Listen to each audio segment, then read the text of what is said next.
I'm currently on a 6,000 mile road trip from the UK all the way down through Europe. If you want to check out the road trip itself, that will start on the channel next week roughly, and then from there there'll be plenty of episodes of that. Now I call this an adventure van rather than a camper van because I built it specifically for large adventures. For example, earlier this year I went all the way to the Arctic. It got down to minus 30 degrees and this thing kept me alive. And finally, before I start the tour, I just want to say that this is a realistic van tour. Most people obviously give their van a clean and they tidy everything inside before they show you, but personally I am in the middle of this huge road trip and it is the way that it is.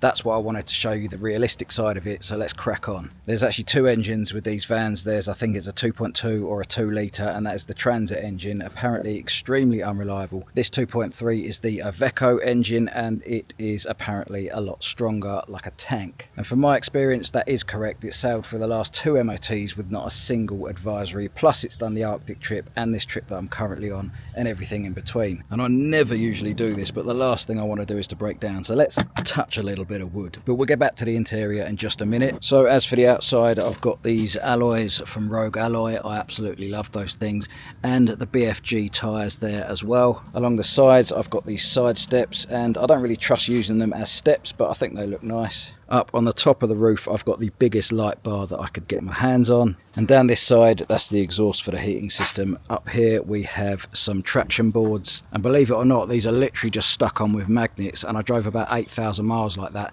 Since then I have added some little straps just in case the magnets fail, but they've never moved an inch. And this is just my inlet for electricity. I don't have a lot of room to stand around the back of it, but let's just open up these doors. Well, first of all, we got these windows on the back here. These open all the way out, which is pretty nice, and you can lock them in a sort of half-closed position. And on the insides, they have fly nets, so that'll stop any bugs coming in. And then I've also got these bigger blinds here as well with fly nets and a standard blind. And into the garage area itself, usually all this stuff isn't in here, but I put it in here specifically just for this trip. So we've got some snow chains, some extra water, some juice. This is the European driving kit, and a big extra fuel tank there as well. But this box here I do actually keep in here permanently. Inside it there's just some sort of emergency things, like a little gas stove there with gas that goes down to about minus 40 degrees, so you can use it in any temperature. There's things like spare fuses, cable ties, tyre inflator. In here, that is my hookup cable to get electricity from campsites.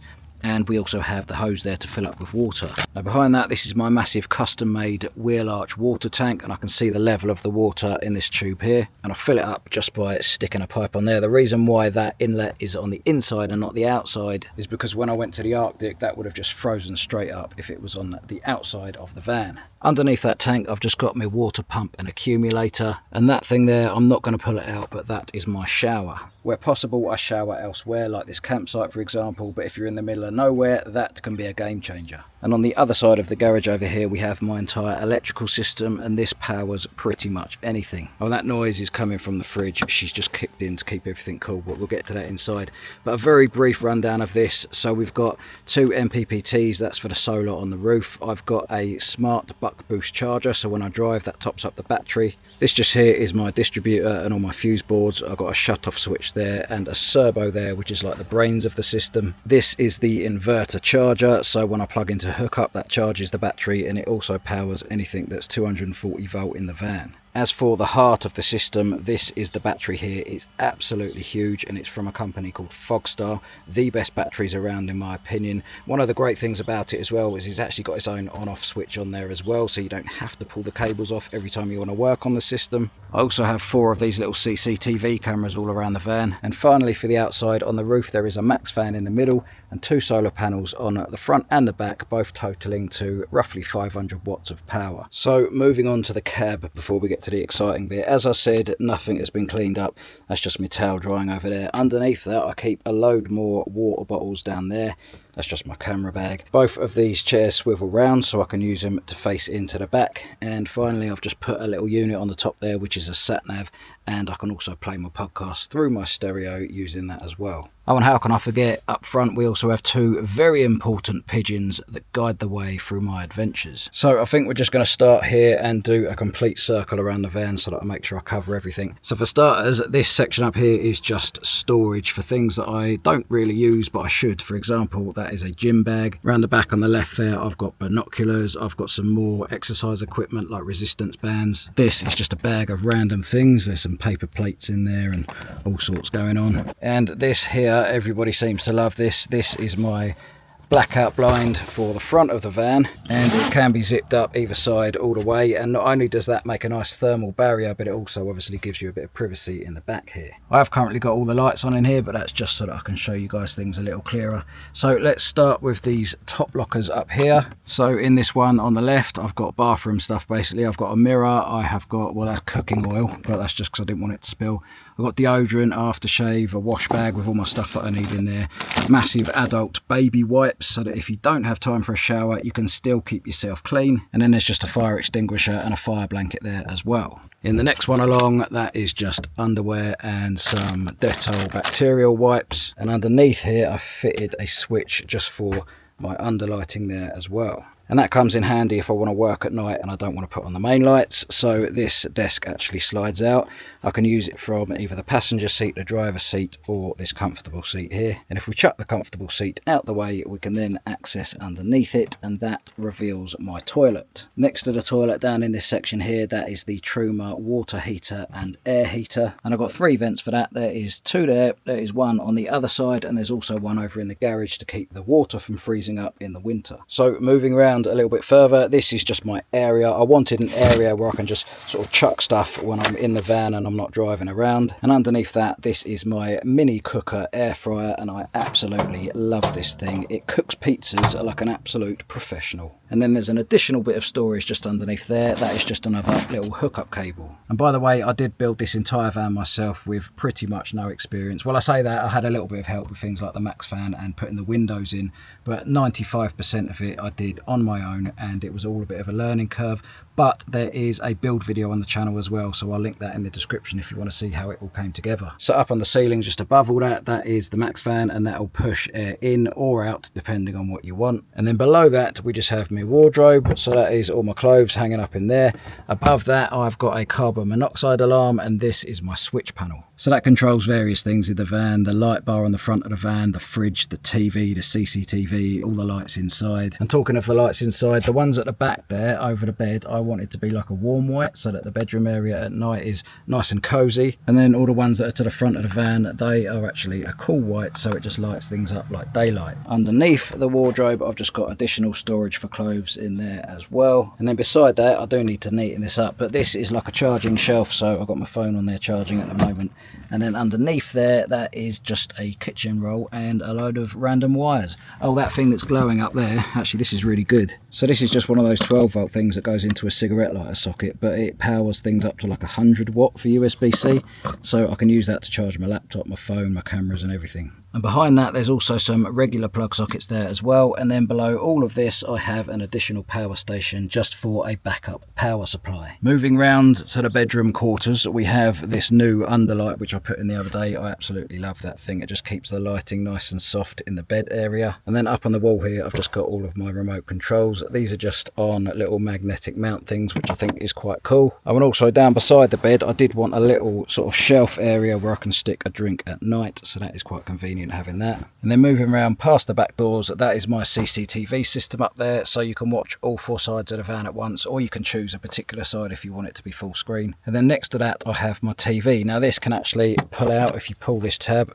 trying to do it one-handed. The TV can actually come all the way out, and it comes out on a little bracket thing, so it gets closer to your face. Oh, before we go on any further, I keep forgetting to tell you guys this. I always get asked who did I get insured with, and honestly I've done so much research. There's a few companies out there there that get recommended a lot, especially on Facebook, but when you actually look into them, they really don't like paying out, and there's so many complaints about so many companies. So the one that I did a lot of research on, and I know people that are with them, they're called Howdens. They went through every single part of my build to make sure that they would insure it at the correct value, and they were just really nice people. We actually had a chat about my channel and all the adventures I do, and a week later they rang me up and said that if I wanted to offer my subscribers 10% off of their insurance quote, then just let them know when you ring them up that you heard about them through Ads Ventures. So I'll put some further details down in the description below, but honestly, for camper insurance, they are the best. So before we go around any further, let's just look under the bed. In here, this is just general food storage. As you can see,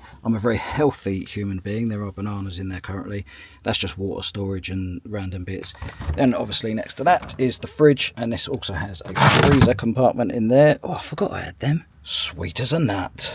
And then something which to me was absolutely essential was having a microwave. Now this one doesn't have a rotating plate in it, so it doesn't clank around when you're driving, and it's also nice and small, which is what you want from an appliance in a van. So beneath that I have my extravagant spice rack, which I'm actually using for toothpaste, toothbrushes, vitamin tablets, random cereal bars, coffee, honey, anything that I can't find a place for usually gets stuffed in there. And on the side is just a hook for my keys, and then we have the sink, which also doubles up as a chopping board, but you can take this out as well. You turn the pump on with a switch just next to it there, and then basically you have the choice of hot water, cold water, and you've got two types of jets as well. Oh, and also this spout comes off so you can aim it around wherever you want. And next to that is my induction hob, and the controls are just on the front here. And then on the side of this whole unit, this is made of solid oak, by the way, this whole thing. I've got a little extra pop-up surface there as well. Obviously it wouldn't feel like a home without a doormat, so we've got one of those down there. And then as for these cupboards and drawers, in this end one I've just got my induction kettle. There's just random carrier bags, toilet roll storage, that's my window vac so I can clear off the condensation in the mornings, and there's just random other bits in there like paper cups and paper plates. In the drawer next to it I actually have proper plates and bowls as well, in case I feel extravagant. And then I've just got a little juicing machine and things like that. And in that box is my ingenious induction toasty pan. I love that thing, and the drawers are all soft close as well. Beneath that we have, what is this? This is, oh yeah, saucepans, frying pans, all that sort of stuff. And then my battery powered Ninja blender, which I use quite a bit to make milkshakes. And then in the very bottom drawer, that is just dry food storage for emergency occasions, because you never know when you're going to be traveling through a country where the only food options are things like scorpions on sticks. In this little one on the end here, I've got headache tablets, general cutlery, tin openers, scissors, all that sort of stuff. And in this lower cupboard, I've got a little bin stuck to the door, and then there's just some storage things here. I'm not going to pull all of these out, but there's like torches and emergency batteries and things to tell me how to work stuff, and there's some cleaning products down there as well. And also I can't forget the all-important slippers. Oh, this huge window, by the way, on the door is blackout from the outside, so you can't see in, but you can see out from in here. And then above the door, this is what I call my control center. So I've got my router here that gives me Wi-Fi in the van. This is to control the heating system, and this just controls the entire electrical system. Oh, and next to that is just the hard drive for the CCTV, because it records 24/7 on all 4 cameras. So I'm pretty sure that covers everything. Now this was just a brief tour just to show you all of that, because I'm often getting asked questions. All of the items that I can find links for I'll put in the description below, and everything else, I built this thing quite a while ago now and I probably can't find the links. But as you can see, it's not too long now until sunset, so I'm going to take full advantage of this beautiful scenery before it gets dark. I hope you enjoyed watching this video. Roughly in about a week's time my road trip series will begin, so I hope you can join me for that. Hit subscribe if you haven't already, and I will catch you next week.